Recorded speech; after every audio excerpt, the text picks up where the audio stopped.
Hello friends, welcome to our channel higher education and मैं हूं आपका दोस्त राहुल। और आज की इस वीडियो में डिस्कस करने वाले हैं Delhi university and IP university के बीच में 5 मेजर डिफरेंसेस के बारे में। दोनों ही यूनिवर्सिटी के अंदर कोई भी कंपैरिजन नहीं है क्योंकि दोनों ही यूनिवर्सिटीज बहुत डिफरेंट है अपनी जगह पे। तो मैं आज इस वीडियो में आपको बताऊंगा इन डिटेल कि किस यूनिवर्सिटी को आपको ज़्यादा प्रेफर करना चाहिए और वो डिपेंड किस पॉइंट्स पे करता है आपके लिए कौन सा कोर्स सुटेबल है किस यूनिवर्सिटी के अंदर, क्योंकि दोनों यूनिवर्सिटी के अंदर डिफरेंट कोर्सेज है and different sets of choice है। और पहली बात कि मैं इस वीडियो के अंदर किसी स्पेसिफिक कोर्स के बारे में बात नहीं करने जा रहा हूं, हम जनरल डिस्कशन करेंगे कि किस पर्सपेक्टिव से दोनों यूनिवर्सिटीज आपस में कितनी डिफरेंस है। तो जल्दी से स्टार्ट करते हैं हमारा ये वीडियो। अब देखो स्टूडेंट, मैंने थोड़ा इन डिटेल्स इसके बारे में एनालिसिस करा तो मैंने कुछ पॉइंट्स नोट करे हैं, तो मैं आपके साथ डिस्कस करता हूं।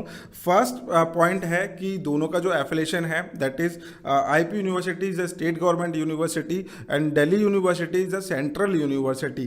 तो सेंट्रल यूनिवर्सिटी क्या होता है, जो हमारे सेंट्रल गवर्नमेंट के अंडर में होता है। स्टेट गवर्नमेंट होता है जैसे कि केजरीवाल सरकार दिल्ली के अंदर, उनके अंडर में हमारा आईपी यूनिवर्सिटी गुरु गोविंद सिंह इंद्रप्रस्थ यूनिवर्सिटी आता है। इसके बाद सेकंड पॉइंट है कि दोनों ही यूनिवर्सिटी में एक सबसे मेजर डिफरेंस है, वो आप नोट कर लेना कि जो number of self finance institutes हैं वो आईपी यूनिवर्सिटी के पास ज़्यादा है एंड दिल्ली यूनिवर्सिटी में जितने भी कॉलेजेस हैं वो गवर्नमेंट कॉलेजेस हैं। इस वजह से सीट्स की थोड़ी लिमिटेशंस रहती हैं और आईपी यूनिवर्सिटी के एफिलिएशन लेने वाले बहुत सारे कॉलेजेस हैं, तो number of seats automatically increase हो जाता है आईपी यूनिवर्सिटी के अंदर।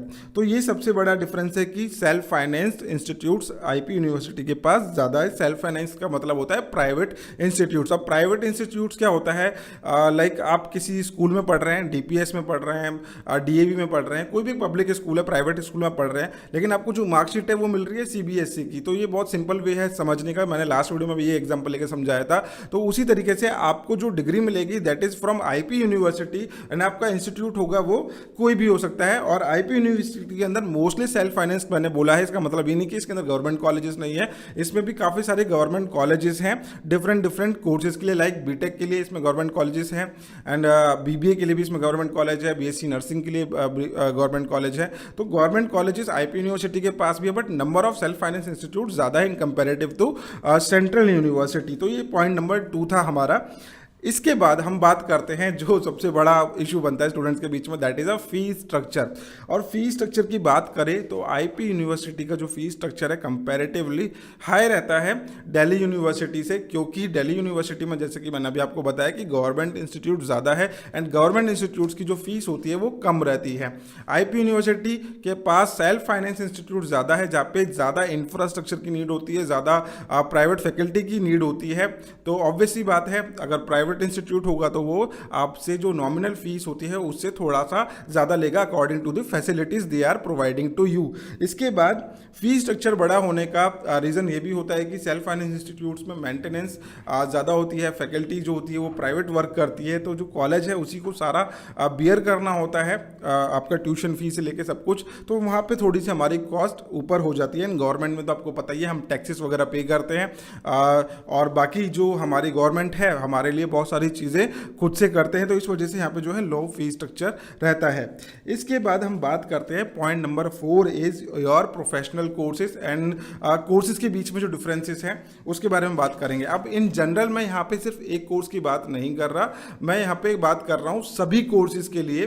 तो कोर्सेज का अगर आप कंपेरिजन करोगे तो दिल्ली यूनिवर्सिटी के पास आर्ट्स एंड कॉमर्स स्टूडेंट्स के लिए बहुत सारे कोर्सेज हैं ग्रेजुएट लेवल पे, ठीक है। तो यहाँ पे डिफरेंस क्या आ जाता है कि आपको बीए प्रोग्राम का जो एक ऑप्शन है आर्ट्स स्टूडेंट के लिए वो ज़्यादा अच्छा है दिल्ली यूनिवर्सिटी के अंदर। आईपी यूनिवर्सिटी में बीए प्रोग्राम्स नहीं होते, बहुत ही कम होते, जैसे कि BA in economics, BA in your English honours होता है। ये दो तीन चीज़ें ही हैं जो आपको देखने को मिलेगी। मोस्टली जो कोर्सेज है बीए के डिफरेंट लैंग्वेजेस के अंदर, BA in humanities, BA in geography, history, सब कुछ आपको दिल्ली यूनिवर्सिटी के अंदर मिल जाएगा अगर आप ग्रेजुएशन करना चाहते हैं। और इसके बाद आपके पास जो सबसे प्लस पॉइंट पॉइंट आता है आईपी यूनिवर्सिटी क्यों आपको अपनी तरफ खींचती है, that is the reason integrated law का। अगर आप लॉ एस्पिरेंट है तो आपको सबसे best option IP university offer करता है, जिसके अंदर आपको 5 ईयर का इंटीग्रेटेड लॉ करने को मिलेगा, जो कि आपको दिल्ली यूनिवर्सिटी में नहीं मिलता। यहाँ पे सिर्फ आपको एलएलएम करने को मिलेगा। अब आईपी यूनिवर्सिटी में आपको एक तो इंटीग्रेटेड लॉ का ऑप्शन मिला, then again there is a one more course MBA अगर आप करना चाहते हैं, then number of institutes and colleges for MBA IP university के पास बहुत सारे हैं, और दिल्ली यूनिवर्सिटी के पास ना के बराबर कॉलेज हैं एमबीए के लिए। वहीं आप बात करते हैं बीबीए कॉलेजेस के लिए, तो वो कॉलेजेस भी आपको आईपी यूनिवर्सिटी में ज़्यादा देखने को मिलेंगे, दिल्ली यूनिवर्सिटी में कम है, लेकिन कोर्सेज ऑफर होता है। बीएमएस कोर्स दिल्ली यूनिवर्सिटी में आपको करने को मिल जाएगा, BBA in financial investment analysis आपको करने को मिल जाएगा। I am not comparing the universities, मैं आपको डिफरेंसेस बता रहा हूँ, ठीक है।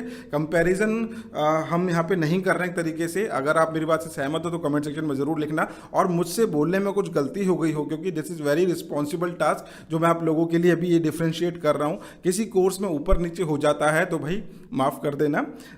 बाकी आप अपना खुद का एनालिसिस भी अपना डिस्कशन कर सकते हैं, and soon we'll conduct a live session जिसमें हम खुल के बात करेंगे दोनों के यूनिवर्सिटी के एडमिशन प्रोसेस के बारे में। Then again, you have an option for BCA in IP University, Bachelor in Computer Application, आपको आईपी यूनिवर्सिटी में करने को मिल जाएगा।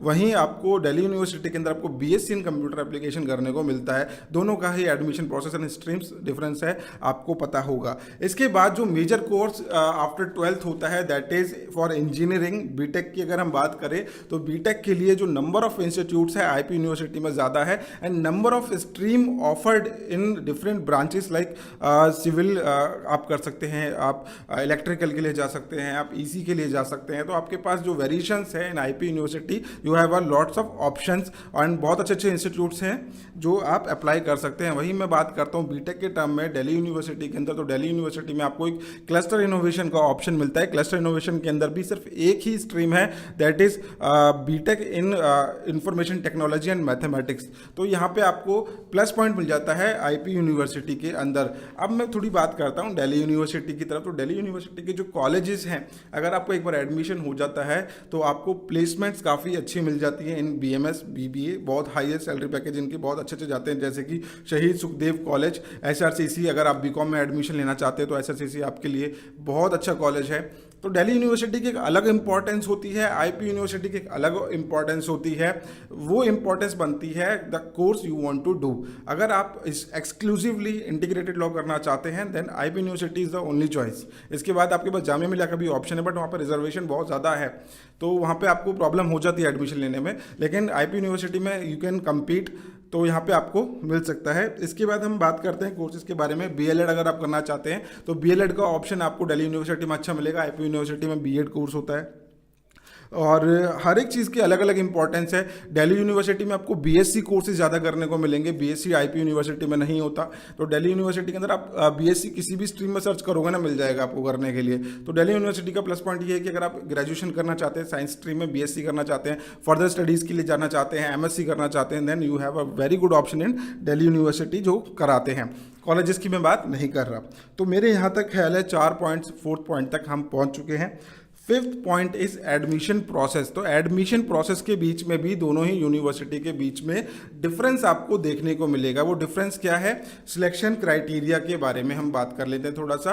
अभी तक एडमिशन प्रोसेस बहुत ही अलग अलग रहा है, ठीक है। बहुत सारी न्यूज़ जो आ रही है, मैंने भी एक न्यूज़ के ऊपर वीडियो बनाई है कि शायद इस बार CUCT हो सकता है, तो अभी मैं बहुत अच्छे से डिस्कस करूँगा इस बारे में।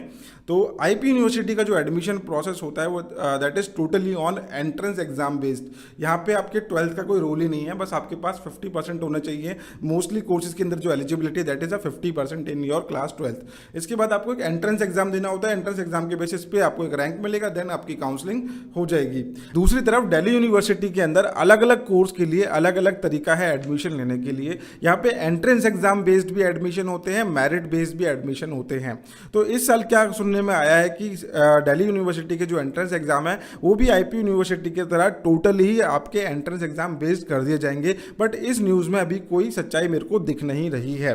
तो अभी इस चीज़ को रखते हैं साइड में। अगर हम 2020 तक की बात करें तो दिल्ली यूनिवर्सिटी में मेरिट बेस भी एडमिशन होते हैं एंड एंट्रेंस एग्जाम के बेस पे भी एडमिशन होते हैं। आप जिस कोर्स के लिए अप्लाई करने जा रहे हैं उसका पहले एक बार देख लें एडमिशन प्रोसेस कि एंट्रेंस बेस्ड है या फिर मेरिट बेस है। तो इस तरीके से दोनों ही के ही एडमिशन प्रोसेस के अंदर भी आपको डिफरेंस देखने को मिलेगा। तो फ्रेंड्स लास्ट में हम डिस्कस करेंगे कि हमारे लिए IP university and Delhi university में से कौन सी यूनिवर्सिटी ज़्यादा बेटर रहेगी। अब इसमें टोटली डिपेंडेंस है किस चीज़ की, आपकी चॉइस के ऊपर कि आप किस कोर्स में जाना चाहते हैं, क्योंकि कुछ कोर्सेज ऐसे हैं जो दिल्ली यूनिवर्सिटी के अंदर एक्सक्लूसिव हैं और कुछ कोर्सेज ऐसे हैं जो आईपी यूनिवर्सिटी के अंदर एक्सक्लूसिव है। अब ये टोटली डिपेंड करता है आपकी कोर्स की चॉइस के ऊपर। बाकी अगर आपको ऐसा लगता है कि ये कोर्स आपका आईपी में भी अवेलेबल है, दिल्ली यूनिवर्सिटी में अवेलेबल है, तो आपको एज अ ऑप्शन दोनों यूनिवर्सिटी को लेकर चलना चाहिए। जहाँ पे आपको एडमिशन मिल जाए तो मैं आपको बोलूँगा कि दिल्ली यूनिवर्सिटी को फर्स्ट प्रेफरेंस दें। बाकी आईपी यूनिवर्सिटी में भी बहुत अच्छे अच्छे टॉप रेप्यूटेड कॉलेजेस हैं जिनकी प्लेसमेंट्स बहुत ही अच्छी हैं।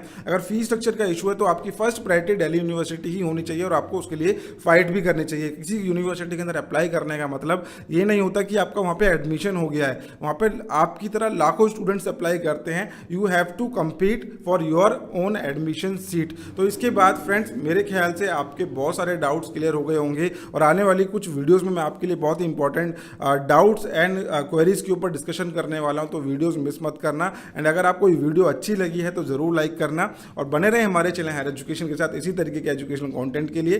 Thank you so much.